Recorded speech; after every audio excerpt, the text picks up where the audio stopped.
শেষ যুগের ফিতনাগুলো নিয়ে যখন আমরা আলোচনা করি তখন একটি গুরুত্বপূর্ণ বিষয় সামনে আসে, রিজিকের অভাব। আল্লাহ রসুল সাল্লাল্লাহু আলাইহি ওয়াসাল্লাম বহু হাদিসে বলেছেন যে কিয়ামতের আগে এমন সময় আসবে যখন দুনিয়া জুড়ে রিজিকের সংকট দেখা দেবে। মানুষ খাবারের জন্য হাহাকার করবে, পানি হবে দুষ্প্রাপ্য, অর্থ হবে অস্থিতিশীল, আর মানুষের জীবনে নিশ্চিততা বলে কিছুই থাকবে না। আমরা আজকের বিশ্বে যে অর্থনৈতিক অস্থিরতা, খাদ্য সংকট, মুদ্রাস্ফীতি ও দুর্ভিক্ষের পূর্বাভাস দেখি, সবই শেষ যুগের সেই সতর্ক বার্তারই প্রতিধ্বনি। তাহলে প্রশ্ন হলো, শেষ যুগে রিজিকের অভাব কেমন হবে এবং মানুষ কিভাবে সেই কঠিন পরীক্ষার মুখোমুখি হবে? প্রথমত, শেষ যুগে পৃথিবীতে রিজিকের অভাব হবে প্রাকৃতিক বিপর্যয়ের কারণে। বিভিন্ন হাদিসে এসেছে যে বৃষ্টি কমে যাবে, ভূমি ফসল দিতে পারবে না, আর পৃথিবীতে খরার মাত্রা বৃদ্ধি পাবে। বৃষ্টি হবে না বলে কৃষিজ উৎপাদন কমে যাবে, খাদ্যশস্যের দাম আকাশ ছোঁয়া হবে, আর সাধারণ মানুষ নিত্য প্রয়োজনীয় খাবার কিনতে পারবে না। শেষ যুগে এই খরা শুধু কোনো নির্দিষ্ট অঞ্চলেই নয়, বরং বৈশ্বিক সংকট হিসেবে দেখা দেবে, যার ফলে ধনী গরিব সবাই একই ভয়াবহ অবস্থার মুখোমুখি হবে। দ্বিতীয়ত, শেষ যুগে অর্থনৈতিক ব্যবস্থা ভেঙে পড়বে, লেনদেনের পদ্ধতি অস্থিতিশীল হয়ে যাবে, লোকজন বিশ্বাস হারাবে, মুদ্রার মূল্য হ্রাস পাবে এবং স্বাভাবিক আয়ের উৎসগুলো বন্ধ হয়ে যাবে। এমনকি হাদিসে বলা আছে, সময় দ্রুত চলে যাবে, বরকত উঠে যাবে, আর মানুষ যত আয় করবে ততই মনে হবে কিছুই হাতেই থাকছে না। এ যেন আজকের বাস্তবতা, যেখানে মানুষ প্রচুর পরিশ্রম করেও রিজিকের বরকত অনুভব করে না।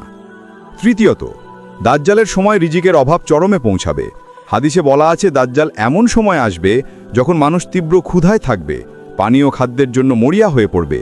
সে তার অনুসারীদের রিজিক দেবে, আর যারা তার বিরোধিতা করবে তাদের রিজিক সংকুচিত হয়ে যাবে। এটি হবে মানুষের ঈমান পরীক্ষা করার সবচেয়ে ভয়ঙ্কর মুহূর্ত। তখন যাদের ঈমান দৃঢ় থাকবে তারা ক্ষুধা তৃষ্ণার মধ্যেও আল্লাহর ওপর নির্ভর করবে এবং আল্লাহ তাদের রক্ষা করবেন।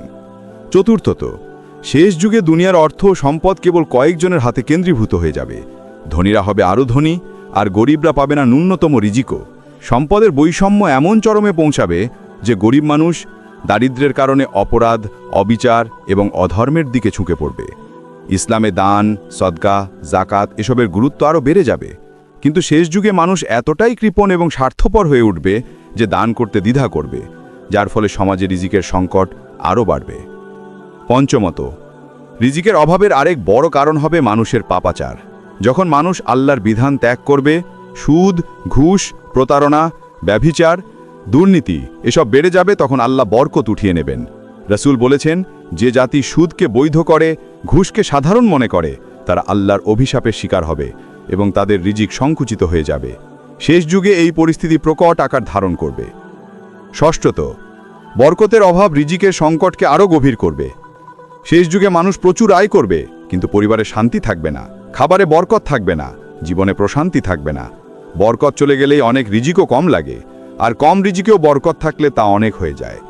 তাই শেষ যুগে যাদের জীবনে বরকত থাকবে তারা হবে প্রকৃত সফল মানুষ। এখন প্রশ্ন হলো, রিজিকের অভাবের এই ভয়াবহ সময়ে একজন মুমিন কি করবে? প্রথমত, আল্লাহর উপর পূর্ণ ভরসা রাখতে হবে এবং হালাল রিজিকের প্রতি অবিচল থাকতে হবে। দ্বিতীয়ত, দান সাদকা বাড়াতে হবে, কারণ দান রিজিক বাড়ায়।